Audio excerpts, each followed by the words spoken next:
और deputy CM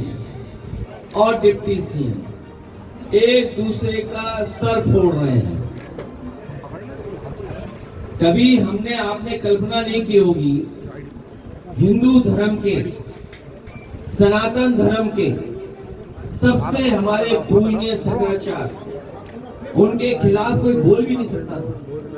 लेकिन सोचिए, अहंकार ने, इस सरकार के अहंकार ने, और न केवल उनका अपमान किया बल्कि हमारी पौराणिक परंपरा जो रही है सनातन धर्म की और हिंदू धर्म की, शंकराचार्य पूरे अपने सम्मान के साथ, गाया बाजा के साथ, अपने जितने सहयोगी साथी उनके साथ जाकर के गंगा और संगम में स्नान करते थे। हम नहीं समझते कि हमें, आपको याद होगा कि कभी किसी पूजनीय शंकराचार्य को स्नान से रोका गया हो। न केवल स्नान से रोका गया बल्कि वो कई दिनों धरने पे बैठे रहे। उनके जो शिष्य, बटुक और जो कम उम्र के हैं, जो हमारी परंपरा को आने वाली पीढ़ी तक लेके जाने वाले हैं, उन तक को शिखा और जो हमारी सबसे ज्यादा सम्मानित, हमारे सर पर जो शिखा होती है, उसको भी पकड़ कर पुलिस के लोगों ने अपमानित किया और इतनी पिटाई की, इतनी धुलाई की कि हम और आप लोग कल्पना नहीं कर सकते। उनके शिखा पकड़ करके भी उन्हें अपमानित करने का काम किया।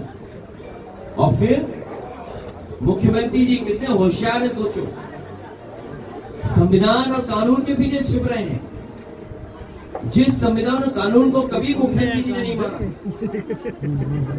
जिस संविधान कानून की वो बात कर रहे हैं, उसको कभी माना नहीं उन्होंने। ये दूसरों को उपद्रवी कहते हैं, माफिया कहते हैं।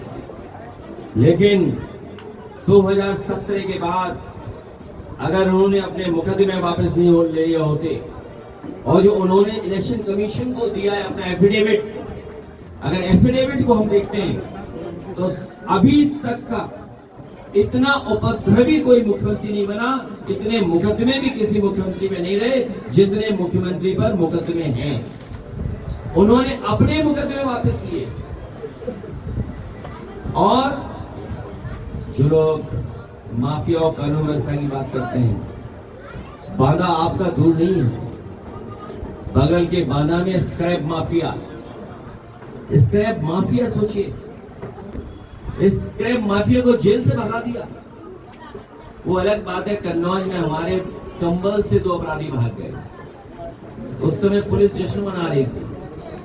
हमने इसलिए नहीं बोला उनके लिए कि बेचारे पकड़े जाते, कंबल पकड़ करके जेल से भाग के बताओ।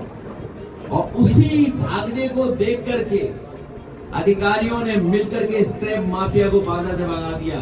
और सुनने में आता है बांदा से ऐसा रूट बताया नेपाल का कि जाओ नेपाल, वहां से हवाई जहाज पकड़ना, देश छोड़ के चले जाओ। और जो लोग स्मार्ट सिटी की बात करते हैं, नोएडा में हमने, आपने देखा, एक पिता चिल्लाता रहा, एक बेटे ने फोन किया पुलिस को, एक मोबाइल की रोशनी दिखाता रहा और डूबता रहा।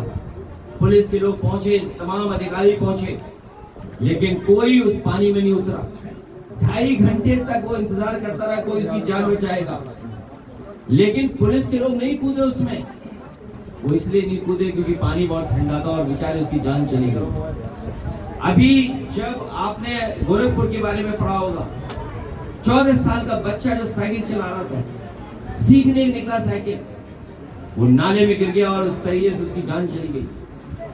अभी 14-16 साल की केवी के साथ क्या हुआ गोरखपुर में? ये तो कहते हैं कि हमने 1 डिस्ट्रिक्ट 1 हॉस्पिटल मेडिकल कॉलेज बनाया है। जिस गोरखपुर में समाजवादी सरकार में एम्स के लिए जमीन दी गई, एम्स बन गया, वहां पे मेडिकल कॉलेज, उसको भी सुविधाएं दी हम लोगों ने। लेकिन 19 लोगों की आंख चली गई, 19 लोगों की आंख चली गई। ये गोरखपुर है, सोचो आप। वो गोरखपुर नहीं है, वहां पे गोरख धंधा चल रहा है। और गोरख धंधा, मैंने कई बार बोला, एक सड़क बनाई है जो एक्सप्रेसवे नहीं लगती, कहते हैं एक्सप्रेस वे का लिंक है, ये गोरखपुर लिंक है। और वो लिंक क्या बनाया उन्होंने, 90 किलोमीटर का 7,000 करोड़ का। बताइए, कोई ठेकेदार होगा तो गणित लगाओ जरा, हिसाब किताब बताइए। 90 किलोमीटर सड़क 7,000 करोड़ की बनी है, 7,000 करोड़ की।